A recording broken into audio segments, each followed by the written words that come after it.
प्रभु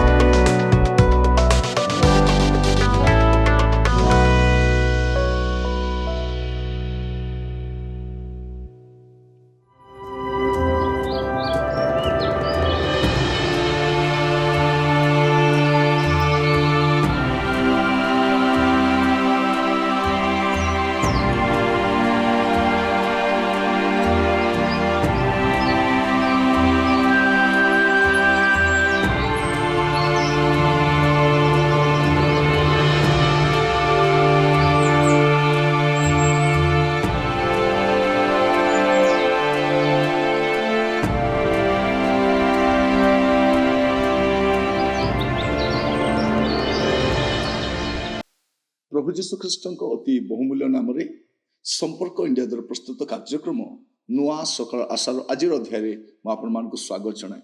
आज आम जो प्रसंग में प्रभु वाक्य ध्यान करवा आलोच्य प्रसंग होची आपण को घर को क्यों माने आसंती। आपण को घर को क्यों माने आसंती आपण कह आम घर को तो बहुत लोग आसुचंती, आम परिचय लोक आसुचंती, आम बंधु बांधव आसुचंती, आम चर्च लोक आसुचंती, आम साही लोक आसुचंती, आम कॉलोनी लोक आप गुड़े कथा कही पारती मुझे कथा कहू ना। आज प्रसंग में पचारे चाहे आपण को घर को क्यों माने आसन पढ़िले आप बुझीपारे। द्वितीय जोहन तार 9 पदरु 11 पद जे कि ख्रीष्ट शिक्षार सीमा मध्य न रही ता अतिक्रम करे से ईश्वर को पाई नहीं। जे शिक्षार सीमा मध्य रहे से पिता और पुत्र उभय को पाई अच्छी। कई जदि सीमा ए शिक्षा न घेनी तुम मान को निकट को आसे तेबे ताहाकू गृह रे आतिथ्य न करो और संवर्धना जनाओ नहीं। कारण जे कई ताहाकू संवर्धना जनाए से ताहार दुष्कर्मर सहभागी हुए। केते बड़ विषय लिखा जाउछि आपण को घर को जमन आसुचंती से माने ख्रीष्टंकर शिक्षार सीमा भितर थिबा लोक ना सीमा अतिक्रम करथिबा लोक मान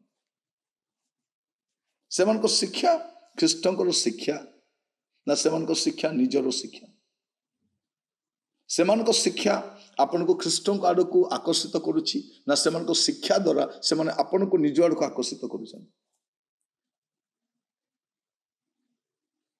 सेमान को शिक्षा शुणी आपण ईश्वर भक्त होचती ना सेमान को भक्त होचती। सेमाने आपण को प्रभु आड़ को आकर्षित करुछंती ना निज आड़ को मोहित करुछंती। लिखा जाउछि कोन जदि केही शिक्षार सीमा मध्य न रही ता अतिक्रम करे से ईश्वर को पाई नहीं। प्रचार कौन करिवो ईश्वर को विषय कौन कहिवो से ईश्वर को पाई नहीं। गोटे ऊपर ठाउरिया जीवन टिके ज्ञान संग्रह करी से शिक्षार सीमा बाहर को जाइकी से शिक्षा दूची तार जीविका हो जाइछि। एई प्रचार कार्य तार जीविका हो जाइछि, यह तार जीवन नुहे। जेतेबेले सेवा कार्य जने प्रचारकर जीविका हो जाए तार जीवन ही न था। जीविका अलग जीवन अलग।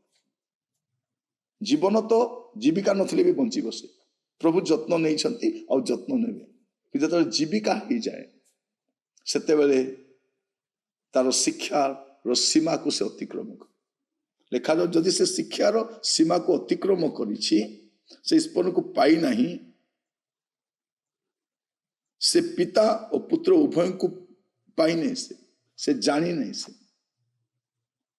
कई जदि शिक्षा न घेनी तुम मान को निकट को आसे तेबे ताहाकू गृह रे आतिथ्य न करो। प्रभु को दास बोली आसिले आमे केमती घोड़े देबा। आमे जागा देलु हमर इच्छा नथिला हेले भी जागा देलु आपण प्रश्रय देबे तामाने आपण तांको ग्रहण करूछन तांको शिक्षा को ग्रहण करूछन। मु दिन मान को देखुछि अनेक लोकन को से माने से प्रचारक मान को पसंद करती नहीं किंतु से शिक्षा सुनिबा पई जानती। कहती ना वाक्य तो दौरान आमको इनविटेशन होता आमको डाकी थे आमको घर को आसी डाकी थे आमको प्रार्थना करने सुजोग देते आमको वर्शिप करने सुजोग देते। आमे ताकर शिक्षा को ग्रहण करूनु किंतु आमे तांको ग्रहण करूछु। जदि आप जड़े व्यक्ति को ग्रहण कले मान तार शिक्षा को भी ग्रहण कले जनक शिक्षा को ग्रहण कले मान से व्यक्ति को भी ग्रहण कले जदि आवश्यक न था जोहन गोटे क्षुद्र पत्र द्वारा सचेतन कर से जागृत कर जदि कहीं ख्रीष्ट शिक्षार सीमा को अतिक्रम करी व्यक्ति आपण चक्षु सम्मुख अच्छा से जदि आपण घर को आसुंच चिन्हट करंतु आ संवर्धना जनातु ना आपण हुए तो विश्वास सबल हो पारती किंतु आपण स्त्री सबल हो न पारती हुए तो स्त्री सबल हो पारती स्वामी सबल न थी पारती आपण स्वामी स्त्री सबल थे पिला माने सबल न थी पारती कहारी ना कहारी को से माने धरिबे आ ताकू भ्रमित करिवे आउ सेमान को संवर्धित करिवार परिणाम आपण को भोगिबा पई पड़िबो कारण आपण तार दुष्कर्मर सहभागी हेबे ए दिन मानक आप देखिए जो मैंने शिक्षार सीमा भितर रहू ना सीमा अतिक्रम कर दुष्कर्म कर दुष्कर्मकारी मान को आप संवर्धना जनाऊँ आप दुष्कर्म सहभागी हो प्रिय भाई भाई मैंने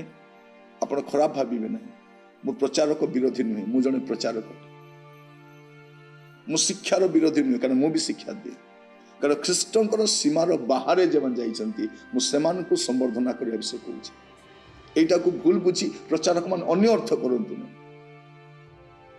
आप बुझा चेष्टा करूँ कारण एपरी लोक मैंने घरे घरे प्रवेश कर अनेक परिवार को पथभ्रष्ट कर